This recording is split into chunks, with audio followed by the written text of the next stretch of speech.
أعوذ بالله من الشيطان الرجيم. بسم الله الرحمن الرحيم. الحاقة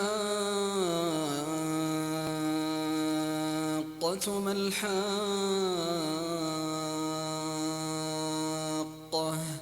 وما أدراك ما الحاقة كذبت ثمود وعاد بالقارعة فأما ثمود فأهلكوا بالطاغية وأما عاد فأهلكوا بريح صرصر عاتية سخرها عليهم 7 ليال و8 أيام حسوما فترى القوم فيها صرعى كأنهم أعجاز نخل خاوية فهل ترى لهم من باقية وجاء فرعون ومن قبله والمؤتفكات بالخاطئة فعصوا رسول ربهم فأخذهم أخذة رابية إنا لما طغى الماء حملناكم في الجارية لنجعلها لكم تذكرة وتعيها أذن واعية فإذا نفخ في الصور نفخة واحدة وحملت الأرض والجبال فدكتا دكة واحدة فيومئذ وقعت الواقعة وانشقت السماء فهي يومئذ واهية والملك على أرجائها ويحمل عرش ربك فوقهم يومئذ 8 يومئذ تعرضون لا تخفى منكم خافية فأما من أوتي كتابه بيمينه فيقول هاؤم اقرءوا كتابيه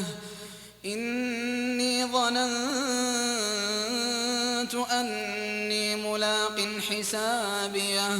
فهو في عيشة راضية في جنة عالية قطوفها دانية كلوا واشربوا هنيئا بما أسلفتم في الأيام الخالية وأما من أوتي كتابه بشماله فيقول يا ليتني لم أوت كتابيه ولم أدر ما حسابيه يا ليتها كانت القاضية ما أغنى عني ماليه هلك عني سلطانيه خذوه فغلوه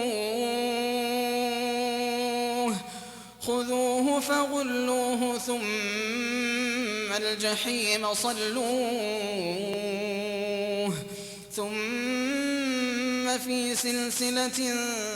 ذرعها 70 ذراعا فاسلكوه إنه كان لا يؤمن بالله العظيم ولا يحض على طعام المسكين فليس له اليوم هاهنا حميم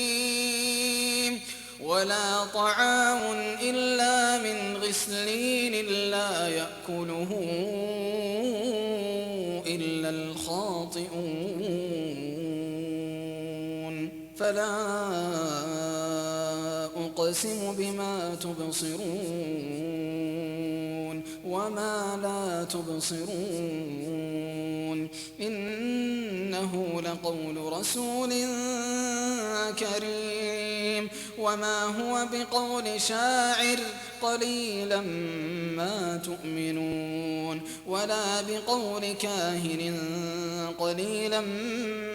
ما تذكرون تنزيل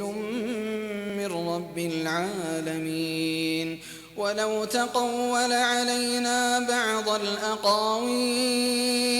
لأخذنا منه باليمين ثم لقطعنا منه الوتين فما منكم من أحد عنه حاجزين وإنه لتذكرة للمتقين وإنا لنعلم أن منكم مكذبين وإنه لحسرة على الكافرين وإنه لحق اليقين فسبح باسم ربك العظيم